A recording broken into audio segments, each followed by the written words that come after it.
ओम नमो भगवते वासुदेवाय। ओम नमो भगवते वासुदेवाय। जय प्रभु जय श्री कृष्ण। मित्रों,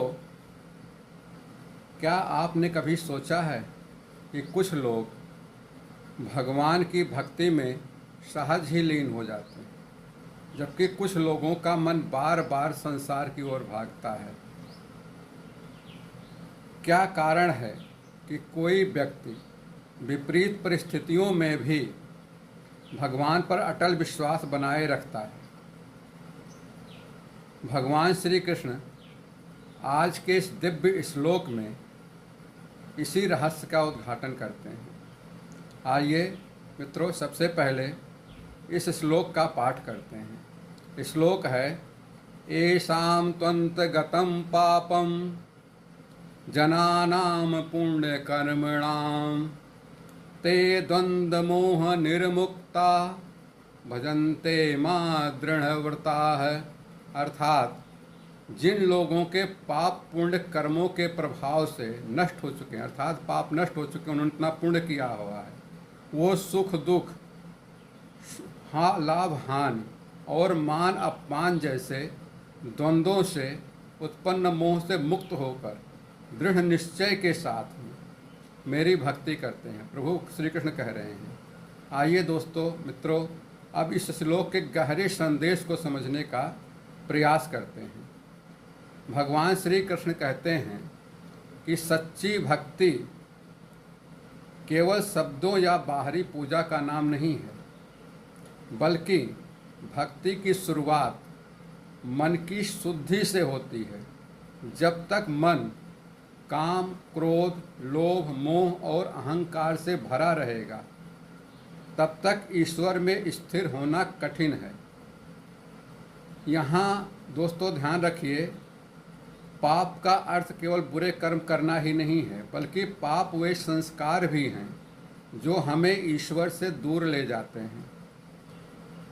ईर्ष्या, घृणा, स्वार्थ, असत्य, दूसरों को कष्ट पहुंचाना, इस तरह प्रवृत्तियां जो हैं मन को अशुद्ध करती हैं। भगवान बताते हैं कि सत्कर्म, सेवा, दया, सत्य, निष्काम कर्म, नाम जप और ईश्वर का स्मरण, ये सब मन को शुद्ध करते हैं। जब मन निर्मल होता है तब भक्ति स्वतः ही गहरी होने लगती है।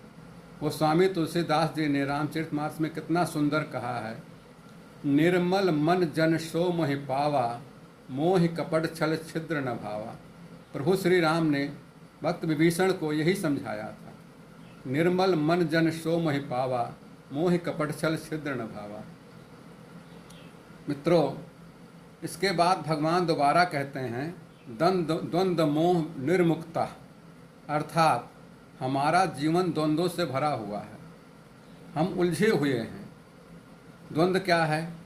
कभी सफलता मिलती है तो हम अहंकारी हो जाते हैं, हमारे जैसा तो कोई नहीं, हम तो सक्सेस हो गए, सफल हो गए। और जब असफल हो जाते हैं तो एकदम निराश हो जाते हैं, घोर निराशा हो जाती है। प्रशंसा मिले तो प्रसन्नता, आलोचना मिले तो क्रोध।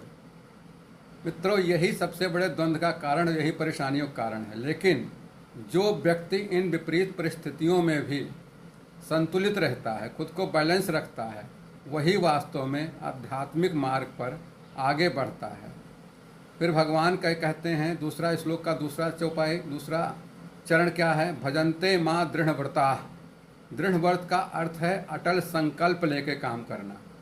ऐसा भक्त जो परिस्थितियों के अनुसार भगवान को याद नहीं करता, जैसे तुलसीदास जी ने कहा, दुख में सुमिरन सब करे, सुख में करे न कोय, जो सुख में सुमिरन करे, दुख काहे का होए। वही भगवान कहते हैं, परिस्थितियों के अनुसार सिर्फ भगवान को याद नहीं करता, बल्कि हर परिस्थिति में उनका स्मरण करता है। सुख हो, दुख हो, लाभ हो, हानि हो, उसका विश्वास अडिग रहता है, उस भक्त का विश्वास अडिग रहता है। वही वास्तव में भगवान को पाने का अधिकारी होता है।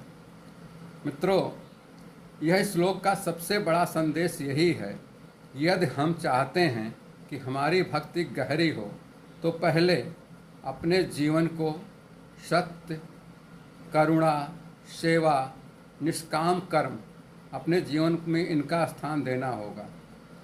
भक्त केवल, दोस्तों ध्यान रखिए, भक्त केवल मंदिर तक जाना या दान करना ही तक सीमित नहीं है। यह हमारे व्यवहार, विचार और चरित्र में भी दिखाई देना चाहिए, तभी हमारा अध्यात्म की तरफ रुझान होता है।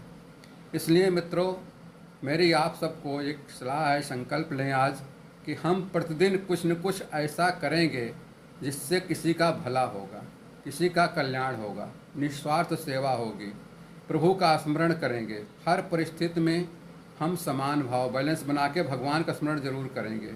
और जब हमारा मन शुद्ध होगा तब भगवान श्री कृष्ण की कृपा का अनुभव स्वतः ही होगा आपको। बस मित्रों, आज के लिए इतना ही। अगले श्लोक पर फिर मिलेंगे, तब तक के लिए श्री कृष्ण शरणम मम, श्री कृष्ण शरणम मम।